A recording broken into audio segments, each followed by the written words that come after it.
Hey guys, what's going on? Steven back again, and I'm back with another 40k video from the channel, More Lore. So this is part 2 of the 10 most powerful chapter masters in all of Warhammer 40k. So it's going to be interesting to see who the top 5 are. I have no idea who they could be, so yeah, let's just jump into the video, shall we? Here we go. Going from a secretive chapter to a chapter that strikes in secret, yes, the Dark Raven Angels Guard are was masters number of 6. stealth. Known for their superior guerrilla warfare skills, they make good use of their small numbers by performing precise strikes into the heart of an enemy force before fading away, a tactic favored by their Primarch Corvus Corax. The current leader of this chapter, a position called the Master of Shadows, is a Marine known as Caven Shrike. The Master of Shadows of the Raven Guard must always be the very best of his brothers. A warrior for whom stealth is effortless, and who can destroy armies with a single squad both arms of in the air type of Shrike was mastering stealth before he ever became an Astartes warrior, since his early days in the hive world of Kiovar. During his youth, he worked as a runner for the Tarkal Guild, one of the various gangs operating in his home city. It was one of these jobs which caused him to be pursued for over a week, and after having dispatched almost a handful of those chasing him, the teenage Shrike had been captured. But while many hive youths end their story this way, Shrike endured the torture, chose his moment, and escaped, killing most of the rival gang who had caught him. Chaplains of the Raven Guard had been watching and recruited him. The skinny teenager reportedly tried to get away, of course, but these were Astartes, and Shrike was quickly caught and taken to the chapter's home for Deliverance. Here, he would change his stance on joining the Space Marines and would begin a very impressive career. We actually don't know much about him before becoming captain of their 3rd company, but soon afterwards, his leadership skills would be put to the test when he and his company were stranded in Targus 8, where an Orc Wa was invading, led by war boss Skullcrack. After the completion of their first mission, the Thunderhawk gunship coming to extract his company would be destroyed on its way down from orbit. For the following 2 years, Shrike would lead his company in guerrilla warfare against the Orcs, ending the campaign decades earlier than predicted, and with almost no casualties. His company stayed in hiding, scouting out enemy strongholds, weapon factories, and fuel depots before striking these key targets and fading back into the jungle before the Orcs could respond. Shrike's hit-and-run attacks preserved their supplies and kept his brothers alive while crippling the Orcs at every available opportunity. He later participated in the victory over the Demon Prince Valdorius, together with the White Scars Master of the Hunt. This campaign proved that Shrike could collaborate with other Astartes, an ability many shadow captains of the notoriously independent Raven Guard often lack. After the loss of Master Corvin Severax, along with most of his 3rd company to the Tau commander Shadowsun, Shrike had gone back and retrieved the company's gene seed against all odds. This was the feat that made all the other captains of the Raven Guard agree that he should be the next Master of Shadows. Not long afterwards, the Indomitus Crusade reached the Raven Guard, carrying many new Primaris recruits to bolster the chapter's notoriously thin numbers. Caven crossed the Rubicon Primaris almost immediately and has led his chapter against the enemies of the Imperium ever since. Shrike has a relatively standard loadout for a captain of his chapter, but definitely odd for a chapter master. The biggest standout is his armor, which is a suit of Mark 10 Phobos plate, easily the lightest armor worn by any warrior on this list. Makes sense. To aid in mobility, he also has a jump pack and an artificer pistol, which had been named Blackout. However, Shrike does make use of one chapter relic, the Raven's Talons. This pair of unbreakable lightning claws are said to have been originally made for their Primarch, and are supposedly able to cut through any type of armor that might come between him and his prey. Even though he is trusted by his chapter and holds the title of Master of Shadows, Shrike sees himself as a simple captain, and has decided that should someone else more deserving show themselves, he will abdicate the role to them. Until then, he will lead his chapter and ensure that every enemy of the Imperium has a reason to fear the Shadows.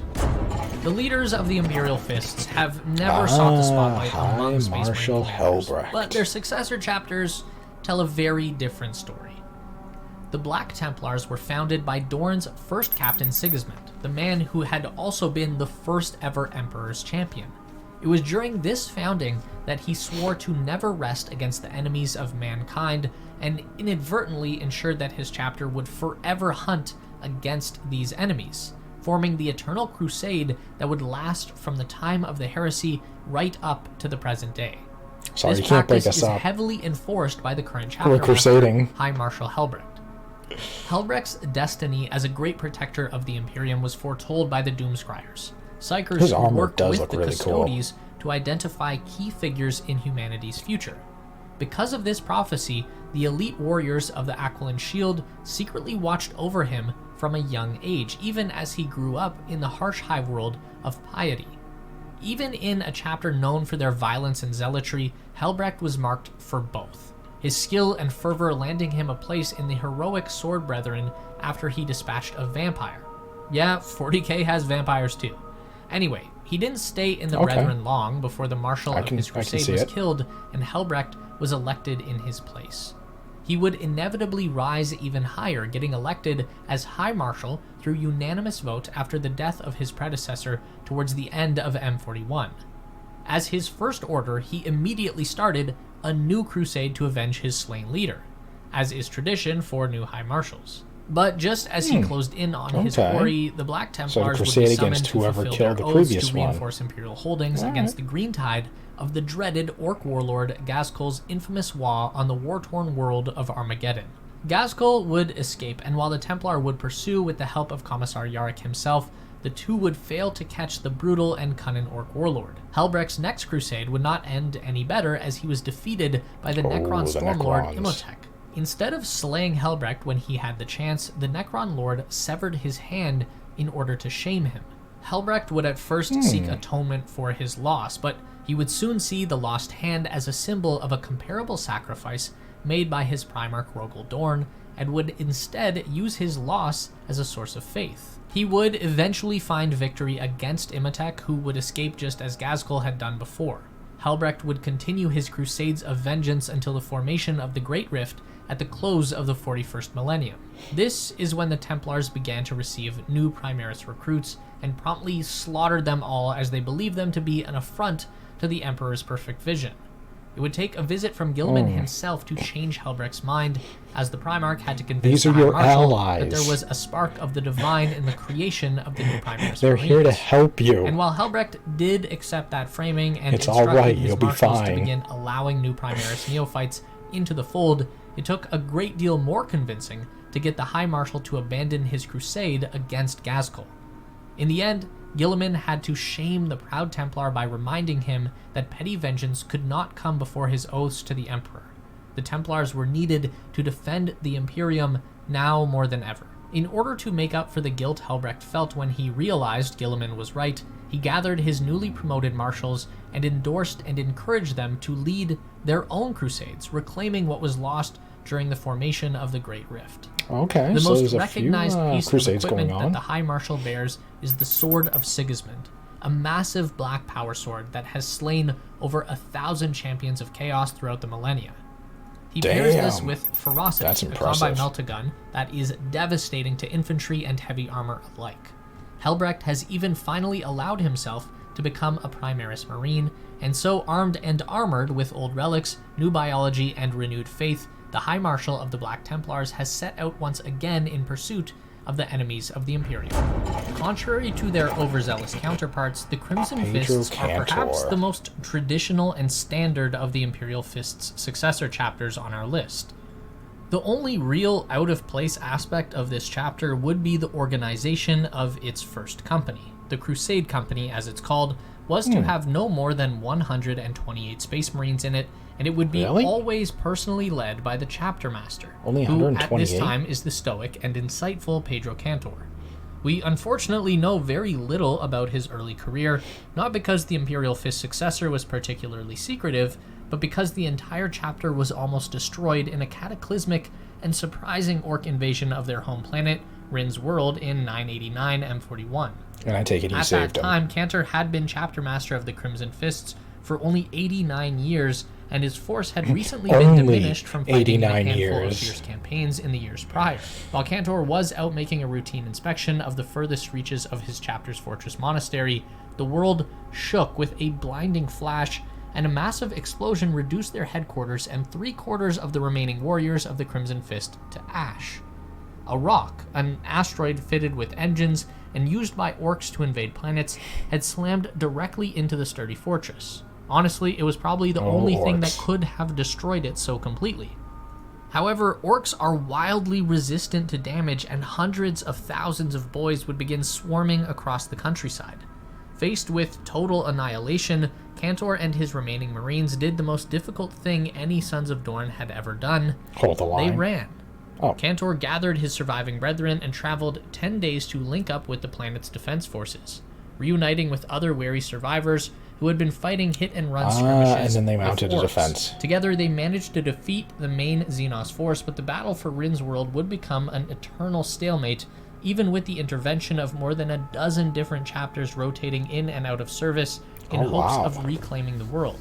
Cantor was able to save the traditional weapon of the chapter masters of the Crimson Fists, a relic power fist fitted with a special armor-piercing stormbolter named Dorn's Arrow. Using this together with his wits and strength, Cantor continues to fight for his chapter, slowly bringing it back from the brink of extinction. Chapter relic there has been items no and stuff word like on that. if the Crimson Fists have been bolstered by new Primaris recruits, but Cantor was listed among the Imperial commanders present for the War of the Beasts in the beginning of M42. Though his chapter may still only be at half their strength, Cantor and his brothers continued Dorn's legacy by fighting as though they had never been broken. The Grey Knights are supposedly kept secret from all the other chapters, as their work is closely tied to controlling the spread of chaos, so their deeds must be kept secret and their orders given mostly by the Inquisition's Ordo Malleus. Their recruits are all psychers, rigorously picked and even more rigorously trained afterwards, as they need to be the strongest of minds in order to combat the powers of chaos. Facing the worst horrors imaginable, the Grey Knights must master the powers of the warp to defend themselves without falling to its corruption. Because of this, they are incredibly powerful Marines, and the current chapter master is perhaps one of the most powerful psychers humanity has ever produced. Really? Supreme Grandmaster Kaldor Drago is a close quarters specialist, recognized early on for his unbreakable will. As a battle brother, he achieved a legendary feat, defeating and banishing the demon prince Makar back to the warp. Makar. But this victory came at a cost. Oh. Makar cursed Drago, vowing that the next time he set foot on Aquilim, he would be doomed to wander the warp for a millennium. We don't hear from Kaldor again until he ascends to the role of Supreme Grandmaster due to the death of his predecessor, he was cursed. at the hand of the corrupted Primarch Mortarion.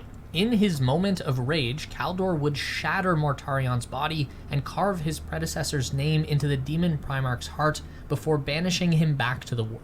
That's an insult that burned pretty Mortarion insane to this day. to carve There, Drago banished Makar once name again, into and the a defeated demon demon prince Primarch's made heart. good on its curse, dragging Drago into the warp just as promised. But it turns out the Supreme Grandmaster of the Grey Knights was blessed with an incorruptible resolve, and so he has just happily stayed in the warp, killing any demon he comes across. It's a real I'm not stuck in here with you, You're stuck in here with me kind of situation. He has survived so alone cool. with nothing but his sanctified Terminator armor, his relic storm shield, and the demon-slaying force sword called the Titan Sword. He continues to hunt and destroy the forces of chaos on their home turf, walking around in their realm like the literal 40k version of Doom Guy, while occasionally popping back into reality for a fight and some quick words with his warriors. Hey guys, how you doing? Just, checking in. You guys doing good? Okay, cool. I'll be back. I did hear, when I was scrolling through like YouTube shorts and stuff like that, there was a very interesting short about, I can't remember who it was. I know it was a Grey Knight. I don't know if it was one of like the founding members of the Grey Knights. Damn, I think I got it saved. But yeah, I believe it was a founding member of the Grey Knights.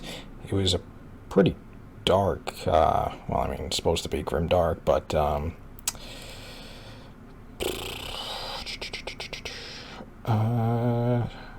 single mission, only to face unimaginable tortures.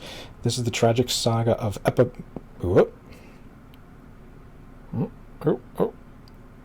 only to face unimaginable tortures. This is the tragic saga of Epimetheus. Oh, a founding member of the Grey Knights. Aha. Okay, so yeah, I'm going to have to learn more about this, but Grey Knights made me think of this video, but I guess he was captured by Horus. Let's see, standing guard, and 41, Abaddon the Despoiler. Epimetheus awakened to defend this perilous artifact, confronted, ultimately banishing a formidable Lord of Change by invoking his true name.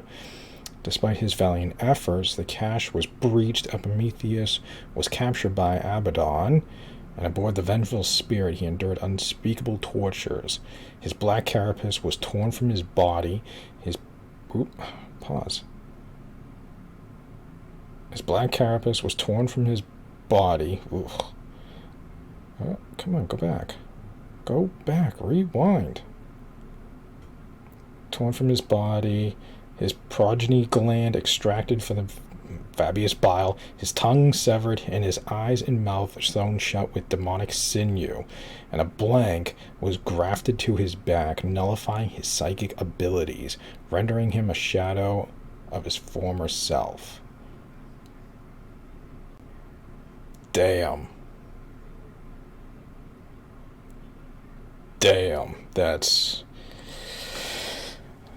That's brutal. That is grim dark. Which, I mean, it doesn't seem like there's actually that much grim darkness, at least I haven't, from any of the lore stuff, I really haven't seen or heard anything that's, really, damn, that's dark, like, it doesn't seem like there's that many grim dark moments anymore, but, yeah, Grey Knights just made me think of that, so, yeah, I'm gonna have to find a video about, what was it, Epimetheus and stuff like that. Some people say he's, still alive, and, now with the lion back, might go and get him. I don't know. Who knows? Let me know.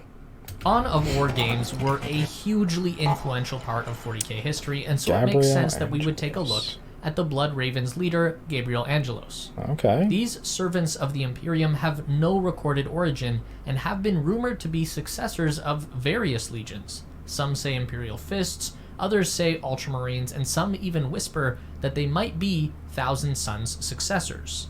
Really? Due to a lack of evidence, the chapter sees the Emperor as its direct overseer. The only other figure that they respect is known as the Great Father of the Blood Ravens, Azariah Vidya, who has become an almost mythological figure in their already short history. They are a librarian-filled chapter focused on the prediction of enemy movements, always trying to outmaneuver and outplay their enemies before delivering a killing blow.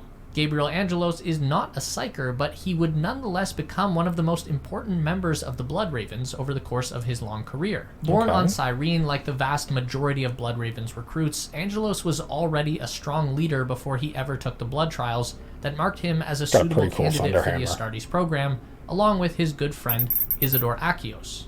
Over time, they would both secure their place in the Blood Ravens, Isidore as a librarian and Gabriel as a captain of the Third Company. When Gabriel returned to Cyrene to oversee the trials of new recruits, he uncovered a shocking truth. A rebellion was brewing, and one of its leaders was his own father, a former Imperial Guardsman. Faced with an impossible choice, Gabriel executed his father and aided the Grey Knights in purging the planet. But this was only the beginning of his sacrifices. So his father was a guardsman. Time and again, Gabriel chose his duty to the Emperor over personal bonds, enduring devastating losses. Your father's During a guardsman, the Tartarus campaign at the end of M41, his closest companion Isidore fell to chaos. In a brutal duel, Gabriel was forced to strike down his old friend before relentlessly hunting down the sorcerer responsible for his corruption. Gabriel would be successful, but he would also ignore the warnings of an Eldari Farseer named Macha, and would destroy a powerful chaos artifact, unleashing a demon stored inside. He would Oh. then uncover the corruption of the Blood Ravens chapter master and chief librarian Azariah Kyrus and vowed to bring his heresy to light. Of course, Kyrus had outmaneuvered Angelos and declared him and his closest warriors traitors to the Imperium. Oh. This kicked off a 10-year civil war, Okay. igniting the Aurelian sector as Orcs, Tyranids, Eldari, Necrons, Tau, and Chaos fought various Imperial forces. The place was a mess. During this time, Captain Diomedes of the Blood Ravens decided to investigate civil the war claims happening. of Angelos in order to save Let's the go, subsector you know? from complete exterminatus, and uncovered the truth of Kyrus' deception. Desperate to ascend before being killed, Kyrus fled to the blasted remains of Cyrene, where he was confronted by loyalist Blood Raven forces commanded by Diomedes and a returned Gabriel Angelos. The two commanders working together were able to dispatch Kyrus before he could become a demon prince, and while Angelos was nearly killed, losing an eye and 2 legs in the fight, he recovered with a set of powerful bionics and was voted in as the new chapter master of the Blood Ravens shortly afterwards. The Blood Ravens were still reeling from their civil war when the Great Rift opened up right through their sector, destroying any hope of getting a new batch of recruits. The most recent records say that the chapter is still active, though they have not yet received word of the existence of the new Primaris Marines, and are presumably still fending off mass demonic incursions across the Aurelian sector. Luckily, Chapter Master Angelos was given the demon-hammered God-splitter by the Grey Knights back during his first purge of Cyrene, a weapon very well suited to destroying demons. He also typically wears a suit of Relic Terminator armor, as his preferred place in the battle line is right in the thick of the fighting. Angelos is a symbol of what all Space Marines aspire to be. They should really make a game with him in it or something. Like we said, this was hardly an exhaustive list, and in fact, we would love to cover not just more Chapter Masters, but other Space Marine heroes of other ranks. Was there a Chapter Master we missed here? Let us know in the comments, and as always, don't forget to subscribe and ring that bell to mark yourselves as requiring more lore. The most powerful Space Marine chapter explained. Alright, so there we go. There is the 10 most powerful chapter masters in all of Warhammer 40k. Very cool, very interesting.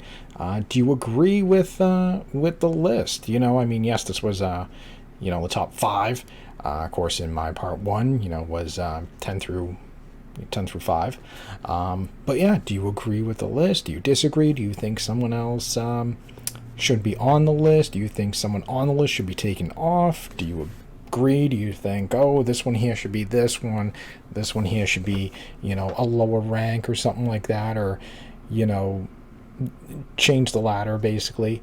Yeah, let me know, because that was very cool. We had the Keeper of Truth, we had the Raven Wing and High Marshal Helbrick. That was a really cool story he had. Pedro Cantor, very interesting story for him as well. Caldo Drago, I mean, that's just badass. That's just cool, just out there hunting demons and stuff like that. And yeah, but yeah, that was a very cool list. I enjoyed that, So yeah, there we go. Like I said, the 10 most powerful chapter masters in all of Warhammer 40k. So let me know what you guys think. Do you agree, disagree with the list? Do you think someone else should be on the list? Someone should be taken off the list? Let me know. So yeah, other than that, leave me all your thoughts and comments. Let me know what you think about that story of Epimetheus. That's a pretty brutal ending that he has. Let me know if there's any more recent lore on that. I was reading some of the comments of the video, and it's I guess it was part of the Dark Angels or something like that, so they might be going to hunt him down and try to rescue him. I don't know if that's true or not. Let me know, if there's any videos about him, or if that was just basically that was basically it. He was defending a cache, and the cache got breached, and he was taken by Abaddon, and that's his fate. If that is the whole story, let me know. But if there is more to it, because like I said, it's a short, so I don't know if they just kind of cut things out. let me know, because I'd be down to definitely learn more about it, because like I said, there's not that many like grim, dark, moments, and at least nothing recent. So yeah. And of course, if there's any videos you guys want me to check out, let me know down below. I'm always taking suggestions for new videos, new topics to check out and stuff like that, so let me know. But on that, I hope you guys enjoyed the video. If you did, hit that thumbs up button, that'd be awesome. Remember, feel free to subscribe to my channel. And on that, just stick around. More videos are on the way. And I will see you guys next time.